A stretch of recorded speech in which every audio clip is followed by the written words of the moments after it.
Bonjour à tous et à toutes et bienvenue sur ma chaîne si vous êtes nouveau. Cette vidéo est la suite directe de la vidéo que j'ai sortie sur les widgets, la partie 1 de la vidéo sur les widgets.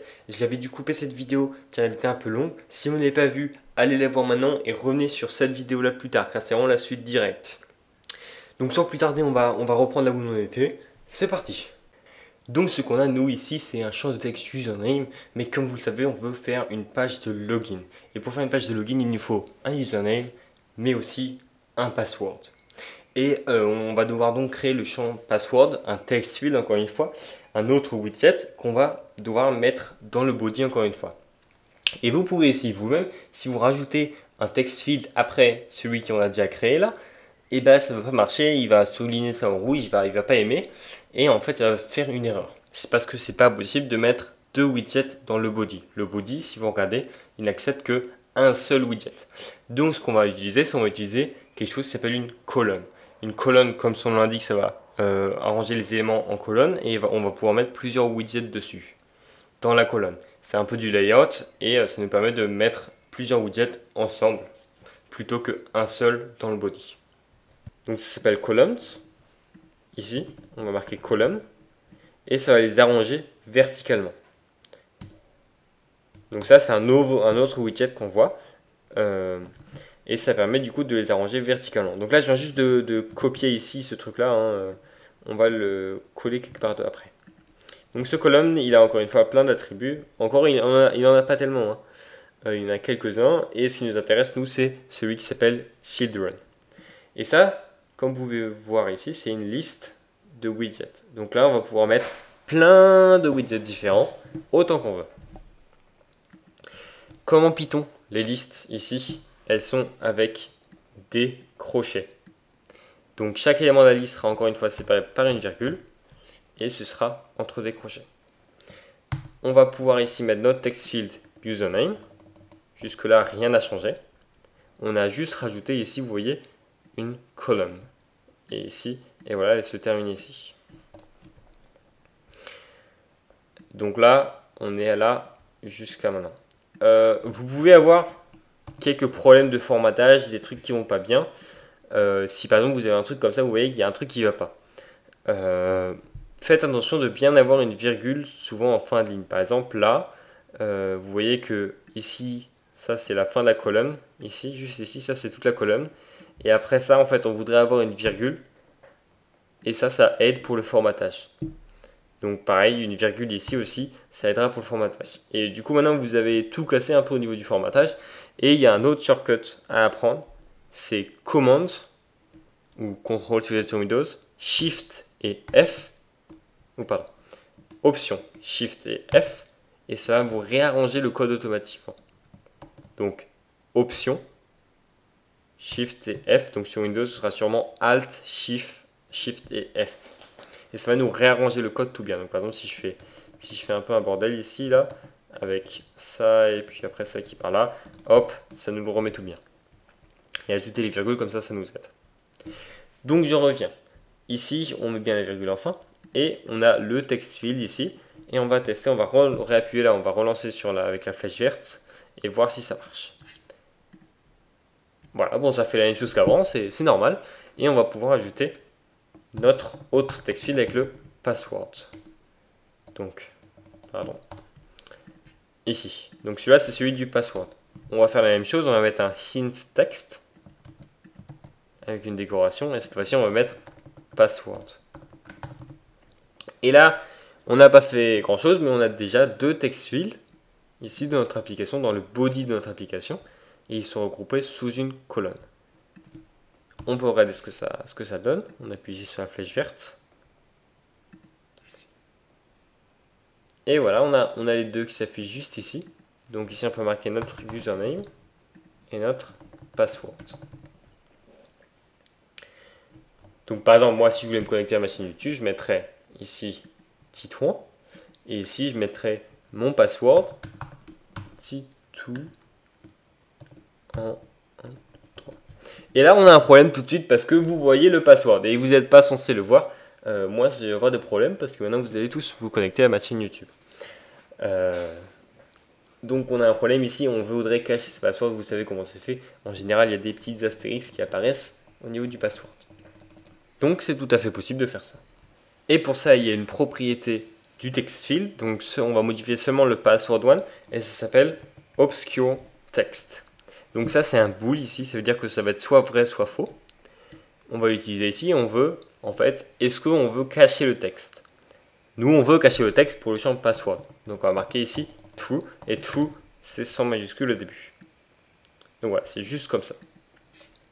Maintenant, si on relance notre application, et qu'on va remettre notre mot de passe, du coup, ici, on peut voir que ça a mis des points.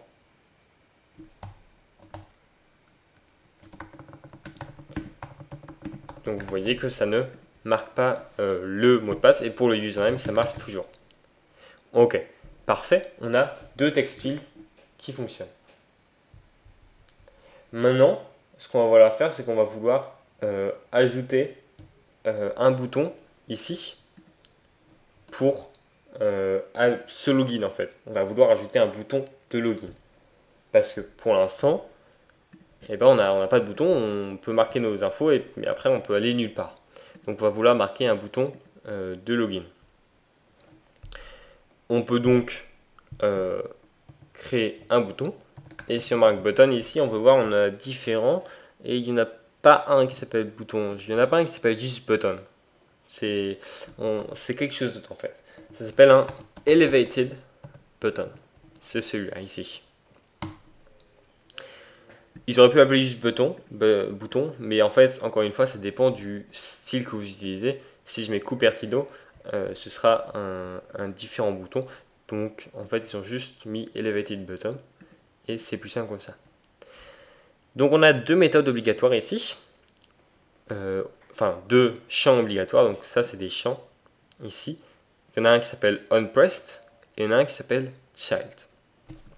Je vais commencer par child et après on ira sur onPressed parce que c'est un peu plus complexe. Donc ici dans child, ça c'est un widget, comme vous pouvez le voir ici, widget child. Donc ça va être en fait le bouton, qu'est-ce qu'on veut que ce soit dedans. On pourrait mettre par exemple une étoile sur le bouton, on pourrait mettre une image, on pourrait mettre vraiment n'importe quoi.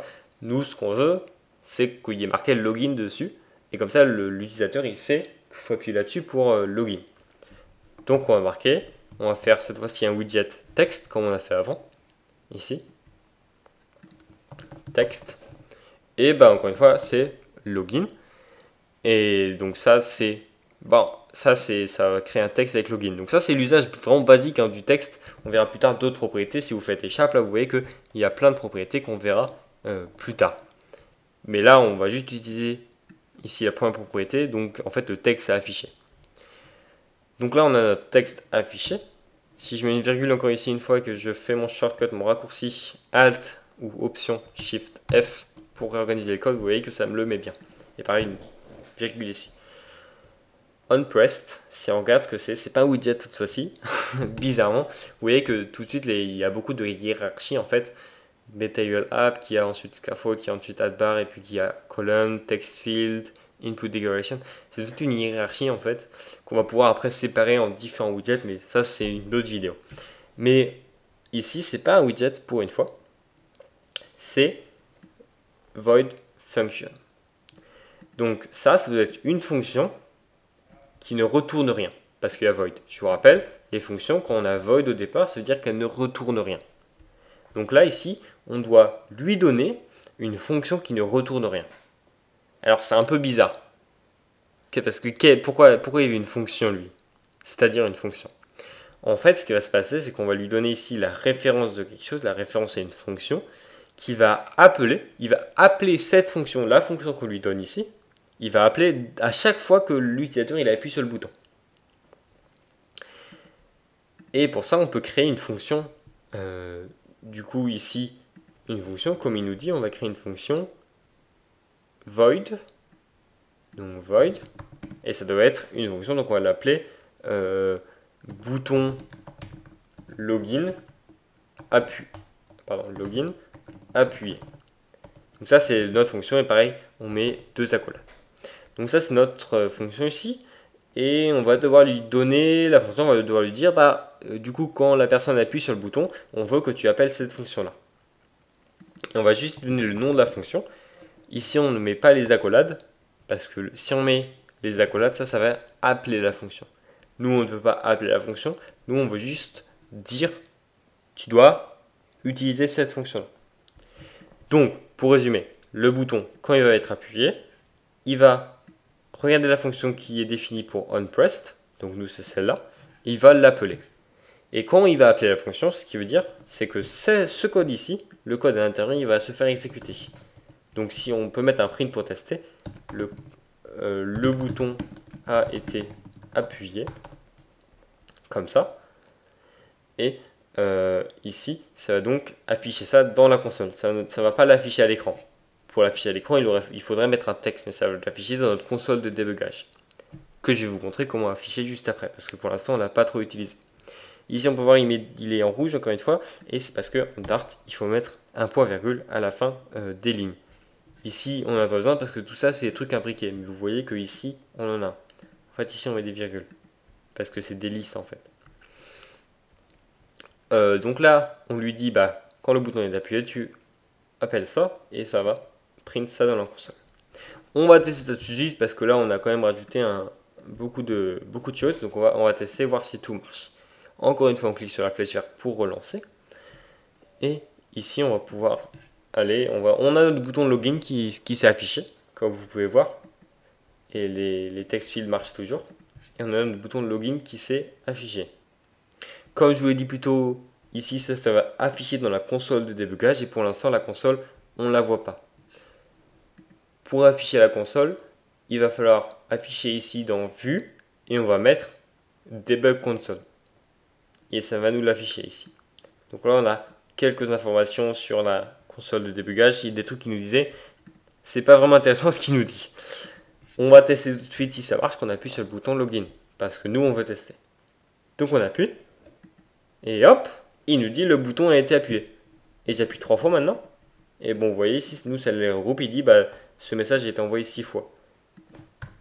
Donc si on voit juste ici J, hop, il va nous le réafficher. En fait, il est groupe pour pas occuper la console. Mais en gros, il a été appuyé plusieurs fois. Donc ça nous montre que ça marche bien là. Quand le bouton est appuyé, il récupère ici, il envoie ici dans la console. Donc maintenant, j'ai envie de vous montrer une autre façon en fait de créer les onPressed, ici les fonctions. Une autre façon de faire. Et pour ça, on va créer un autre bouton. Donc ici, on va mettre un autre bouton, Elevated Button. Et ça va me permettre de vous montrer les rows en même temps. Alors, pas les rows, les rows.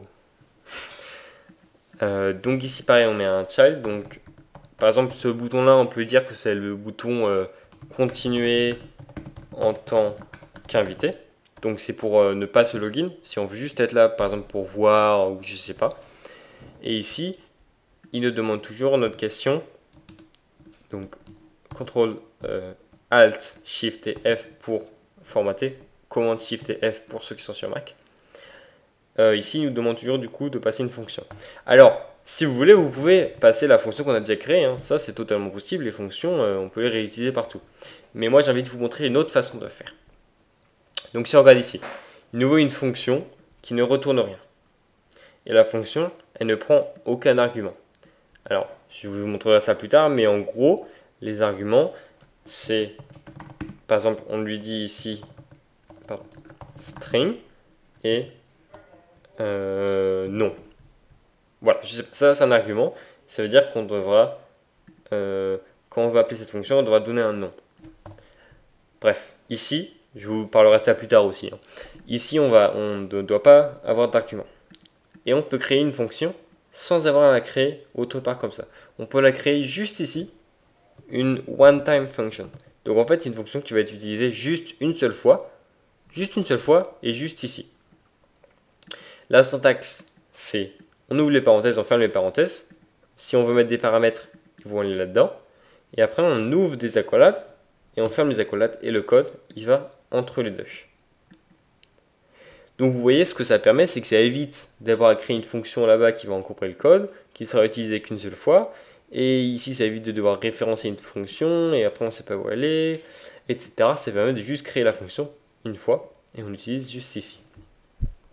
Ce qu'on peut faire maintenant ici, c'est on peut print encore une fois quelque chose, on peut print le bouton, et ça évite aussi de devoir nommer la fonction, parce que des fois c'est compliqué de nommer les fonctions. Là je peux vous dire que déjà ça c'est pas un nom super, un bouton login appuyé, c'est pas un nom super. Donc ça évite de devoir nommer les fonctions aussi, quand on fait comme ça. Alors attention, il ne faut pas toujours faire comme ça. Ça c'est vraiment parce qu'on va l'utiliser qu'une seule fois. Le bouton continuer en tant qu'invité a été appuyé du coup. A été appuyé. On va mettre un point d'exclamation parce qu'on est content. Ici on va juste mettre un point. On peut relancer avec la flèche verte ici. Et on va tester si ça marche. Notre bouton est arrivé ici. On voit notre bouton, il est juste ici. On a le login si on appuie. Alors là je viens d'appuyer et vous voyez qu'on ne voit rien parce que j'ai recaché la vue debug. Donc on retourne dans vue et on va afficher ici la debug console. Le bouton a été appuyé, ça c'est le bouton login que je viens de faire. Et maintenant je vais faire le continue en tant qu'invité. Et hop, le bouton continue en tant qu'invité a été appuyé. Login, continue en tant qu'invité, login, continue en tant qu'invité, login, continue. Ok, je vais m'arrêter là. Vous pouvez voir que ça marche très bien. Ici, il y a juste un problème, c'est que moi, j'aime pas trop le design. Ici, le design n'est déjà pas top, mais là, déjà, ça ne va pas du tout. Je voudrais que les boutons ils soient sur la même ligne, parce que là, ça fait bizarre. Comment on fait ça? On va créer un row. Un row, c'est un peu comme une colonne. Ça va prendre une liste de widgets et ça va les arranger horizontalement. Vous allez voir, c'est assez simple, c'est très simple même. On va créer un row, ici, ça s'appelle du row comme ça, R-O-W. Et il va prendre encore une fois une liste de children. Et on va juste copier-coller nos deux boutons là. Hop, on les copie-colle là-dedans. On appuie sur Alt-Shift F pour formater bien. Hop, on copie ça là-dedans. Alors attendez, je vais montrer un peu ici, faire un peu de place pour que vous voyez mieux. Alors, attendez. Le formatage. Ouais, il est parfait. Ici, on crée notre widget row. Donc ça, c'est un widget. Qu'on met ça dans colonne. Donc ça veut dire qu'on a notre colonne ici. Et juste ici, on va créer un row. Et après, on va mettre ces deux boutons-là dans le row. Qui vont donc être arrangés horizontalement. On les renseigne ici dans la liste children. On peut lancer pour voir ce que ça va nous donner. Et là, vous voyez que nos deux boutons ont été mis côte à côte. Ils sont vraiment juste côte à côte là. Hein. Ils sont vraiment juste côte à côte. Les deux, il n'y a pas d'espace entre les deux. Ils se collent un maximum. Parce que c'est ça, une des choses que les widgets font par défaut. C'est qu'ils essayent de se coller le maximum pour laisser le plus de place possible. Mais nous, on veut leur dire relax, zen, pas besoin de vous coller, il y a plein d'espace. Et pour ça, je vais rentrer un peu en fait dans le sujet de la prochaine vidéo très rapidement là. On va ajouter, en fait là on va leur dire, bah non, vous vous séparez vous. On va rajouter un spacer. Donc un spacer c'est encore un autre widget. Donc vous voyez, on a vu quand même pas mal de widgets aujourd'hui. Un spacer, ça va leur dire, bah non, vous vous séparez là, vous arrêtez de vous coller, vous vous séparez. Et ils vont essayer de se séparer le plus possible comme s'ils avaient la peste. Donc là, j'ai juste rajouté un spacer entre les deux. Donc on a notre premier bouton de login, notre deuxième bouton de continuer en tant qu'invité, et entre les deux, un spacer, le fameux, le spacer. Je vais lancer la flèche verte. Et vous pouvez voir que maintenant, ils appliquent la distanciation sociale. Ils sont écartés. Donc là, c'est toujours, l'interface est toujours pas très belle, mais c'est un petit aperçu de ce qu'on va faire dans la prochaine vidéo. Si vous l'avez compris, dans la prochaine vidéo, on va faire tout ce qui est style, on va ajouter du style à cette interface. On va mettre différentes couleurs, on va changer différents trucs, on va arranger l'interface mieux, parce qu'on va pas se mentir, c'est quand même moche pour maintenant. Mais vous pouvez quand même être fier de vous, parce que regardez tout ce que vous avez pu créer et tout ça, tout ça c'était nouveau. Donc je vous conseille de revenir dessus et de bien comprendre. Si vous voulez, vous pouvez revenir après dans la vidéo un peu après pour bien comprendre tout ce que c'est. Et quelque chose qu'il faut bien comprendre, c'est qu'on on embrique plein de widgets entre eux, et c'est ça qu'on va toujours faire, et c'est très bien. C'est ça l'attitude qu'il faut avoir avec Flutter, c'est on peut imbriquer autant de widgets qu'on veut entre eux, et c'est ça qu'il faut faire. Et après, bien sûr, notre interface là, elle se pousse un peu vers la droite à chaque fois, notre code, mais vous inquiétez pas, ça, on verra ça dans une prochaine vidéo, on verra comment faire ça mieux. Mais pour l'instant, c'est très bien, vous pouvez être fiers de vous, regardez ce que vous avez créé. Et ça, après, ça peut se lancer sur n'importe quoi. Pour l'instant, je le fais dans un émulateur, mais pareil, dans une prochaine vidéo, on verra comment le lancer sur n'importe quelle machine. Et voilà, c'est déjà la fin de la vidéo. J'espère que vous avez aimé. Si c'est le cas, n'hésitez pas à mettre un like et vous abonner. Ça ne vous coûte rien et ça me supporte énormément. Si vous voulez me supporter encore plus, j'ai une page Patreon avec laquelle vous pourrez débloquer des avantages pour mon serveur Discord. Le lien du serveur Discord d'aide est dans la description juste en dessous. Sur ce, je vous dis au revoir. À la prochaine, c'était Ditouan.